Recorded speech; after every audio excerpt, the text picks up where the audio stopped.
วกเขาเข้าไปที่ลิงก์รอท่าสักความคิดให้มันโหลดเมื่อพวกเขาเข้าถึงการเสื่อมต่ออยู่ที่นี้พวกเขาสามารถเฮ็ดได้พวกเขาจะเข้าไปเจ้าเห็นคำว่าเวียดนามแม่นบ่ถ้าเจ้าอยู่ประเทศอื่นเจ้าจะต้องกรอกประเทศนั้นแต่ถ้าเจ้าอยู่เวียดนามเจ้าจะต้องกรอกเวียดนามต่อไปพวกเขาจะเข้าชื่อทุกคนใส่ชื่อแล้วพวกเขาจะต่อไปโดยการใส่อีเมลจากนั้น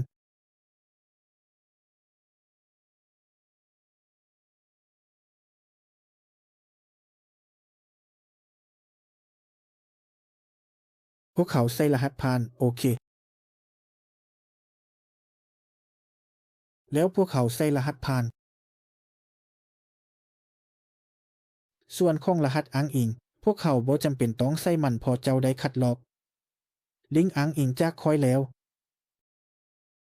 บ่จำเป็นต้องใส่อีกและพวกเขากวดสอบกล่องซ่องอันนี้ถ้ามันยังบ่ได้ถูกกวดสอบ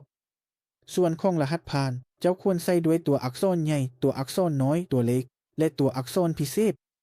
นี้จะสอดคล้องกับมาตรฐานรหัสผ่านที่ปลอดภัยแล้วต่อไปโดยการคลิกที่สร้างบัญชีอยู่ให้ค่อย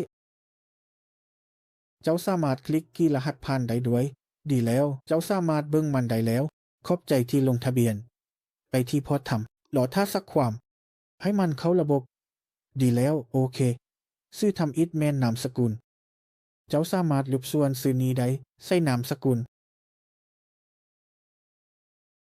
แล้วคือข้างนี้แมนผู้ชายข้างนี้แมนผู้หญิงถ้าเจ้าแมนผู้ชายใส่ผู้ชายต่อไปแมนวันเกิดของเจ้าตอนนี้ใส่วันเกิดของเจ้า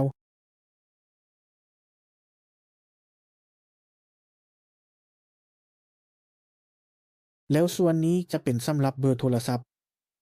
แล้วพวกเขาใส่ส่วนนี้ด้วยเบอร์โทรศัพท์สำหรับประเทศเวียดนาม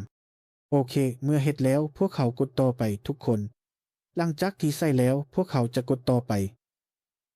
แล้วในพอร์ตนี้มันจะถามให้เขาเลือกแพลตฟอร์ม AC หรือที่5หรือส่วนเกี่ยวกับคัดลอกบัญชีคัดลอกการค้าหรือมาตรฐานจงจำไว้เลือกบัญชีมาตรฐานโอเคเละเคฮวนไวแมนเทขอชื่อกิ๊กพอร์ตนี้โอเคแล้วต่อไปพวกเขาเลือก E5 ถ้าผู้ใดต้องการ AC ก็เลือก AC กดต่อไป